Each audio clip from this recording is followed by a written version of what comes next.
Gabriel Swaggart stood before the congregation at the family worship center, not as a pastor or a preacher, but as a son, wounded, vulnerable, and trembling with years of pain that he could no longer carry in silence. That Sunday morning, what was supposed to be an ordinary service, turned into a worldwide revelation when Gabriel broke his silence in front of a stunned church and unknowingly triggered a viral wave that would shake the very foundation of the Swaggart family legacy. With cameras rolling and eyes fixed upon him, Gabriel began to speak, not with fire, not with scripture, but with heartbreak. His voice cracked as he uttered the first sentence that would echo far beyond the church walls. "My father never stood by me. Not in my childhood, not in my ministry, not even in my lowest moments."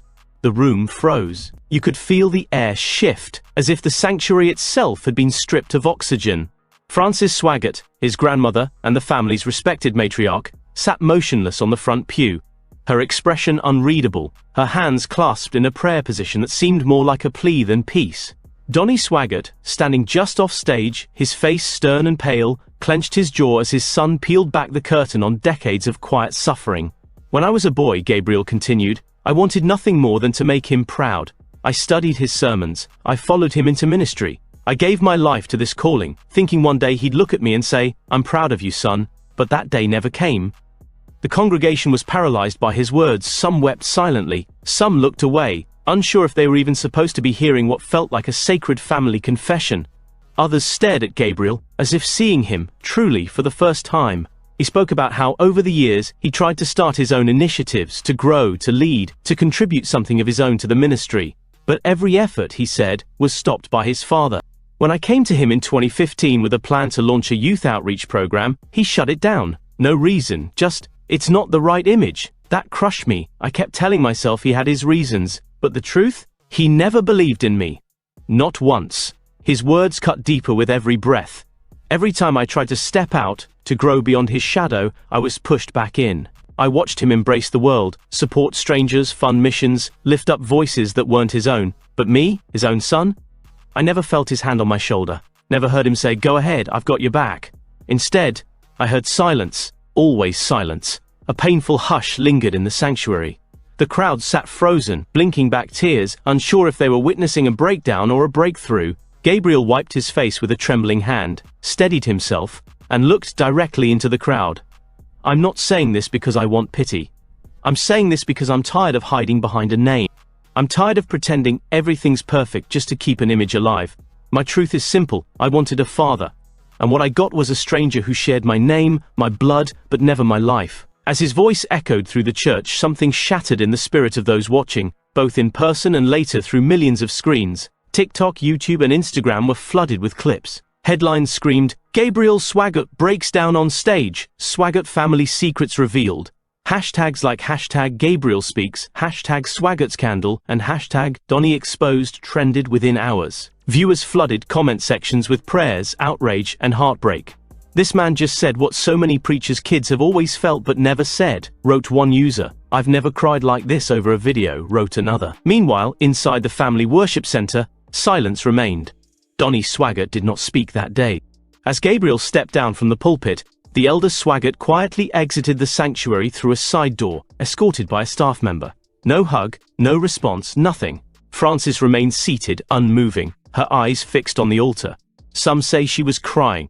Others say she simply stared into space, as though her heart had already broken long before this moment. Church leadership reportedly scrambled behind the scenes. Emergency meetings were held. Staff were told to remain calm. But the reality was clear. Something irreversible had just occurred. Gabriel had not just shared a personal truth, he had cracked the image of unity the Swaggart name had built for decades. Rumors began swirling. Some said Donnie had long kept control over every detail of ministry operations, allowing no room for Gabriel's voice. Others hinted at deeper family fractures, old wounds that had never healed. But Gabriel didn't disappear. In fact, he returned to the pulpit just days later, not to apologize, but to continue. His voice was softer, but his message stronger. He began to speak more openly about emotional abuse, about the pressure of legacy, and about finding God in personal pain. "I've forgiven him," he said in one service. "Forgiveness isn't the hard part. It's healing from something you never received. That's the journey I'm on now." Congregants responded with tears, applause, and newfound respect. For many, Gabriel had become more than just Jimmy Swaggart's grandson. He had become a voice for every unseen, unheard, and unloved child trying to live up to someone else's shadow. Meanwhile, Donnie Swaggart remained silent. No public statement, no rebuttal. His scheduled appearances were quietly cancelled. He was seen only once days later, walking to his car outside the ministry headquarters, his face hidden beneath sunglasses, his steps hurried. Frances too stepped back from public events. Once the strong and steady face of the ministry, she now appeared only occasionally, seated quietly, her presence like a ghost of a grander time.